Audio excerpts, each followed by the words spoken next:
This is the third video of Class 10th History Lesson 7, Print Culture and the Modern World. Topic 3 is Print Revolution and its Impact. So what was print revolution? All the developments that took place in the field of printing were known as print revolution. For example, coming up of printing press, improvement in the technology of feeding papers, improvement in colors, etc. And all this led to wider circulation of books and improvement in technology. Now children, let's discuss the impact of print.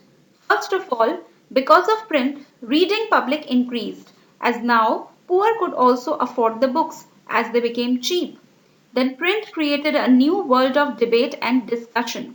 People started discussing topics like politics, science, society, economics, etc.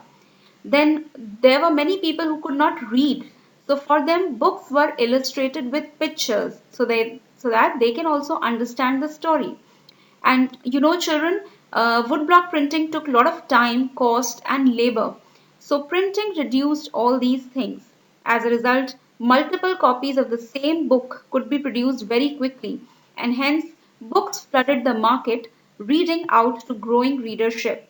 Then people also started questioning the authority of monarch and church. They started asking why monarch and church should have unlimited power.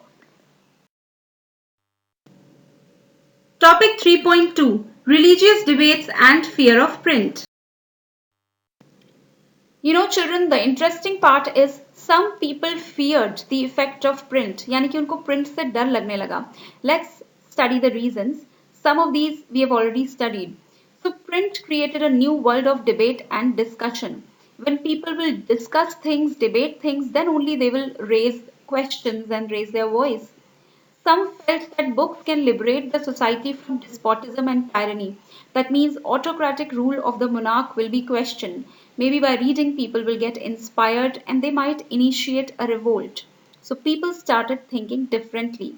People started questioning the authority of church and monarch. They started asking, why can't laws be same for all? Why should monarch have unlimited power?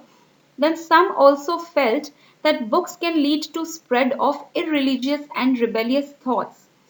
It can destroy the authority of valuable literature like Bible, Quran, Ramcharitmanas. These 2 points mean that people might go against the practices and customs which are written in their holy books. Let's take the example of India, wherein sati people started asking that sati system and child marriage should be banned. But these were old customs in India. Let's discuss the role played by print in bringing a division in Roman Catholic Church. Roman Catholic Church is in Rome, that is in Italy, and it is the oldest and most revered church of Christians. And whatever command this church used to give, it was followed by Christians and churches all over the world. So, children, just like in Hinduism, there are various subgroups Brahman, Kshatriya, Vaishya, Shudra. In Islam, we have Shia Muslims and Sunni Muslims. So, in a similar way, in Christianity also, there are Catholics, Protestants, Orthodox Christians, and numerous other subgroups. So, there was a time when, and the major two groups are Catholics and Protestants. So, there was a time when Protestants were not there, they did not exist. So in 1517, there was a person who was a German named Martin Luther. He wrote 95 theses in which he criticized many of the practices and customs that were going on in Roman Catholic Church. And there was a church in Wittenberg, which is in Germany. Outside that church, he pasted a poster in which he challenged the people of church to debate his ideas. That means he was ready to debate on whatever he has written. So, what did he actually criticize? Children, in Christianity, it is believed that after a person's death and before he goes to heaven, there is a temporary state or a temporary life that is called as purgatory. And in that life, a person gets punishment for all the sins that he has committed in his life. And there is a way to reduce that punishment. So that way to reduce punishment is called as indulgences.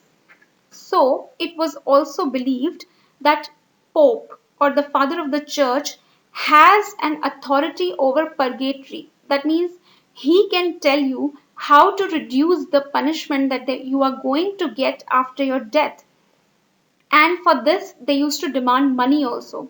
So, for example, if a church gate has broken, even if you are a very poor person, you will be asked to pay money so that your punishment after death can be reduced.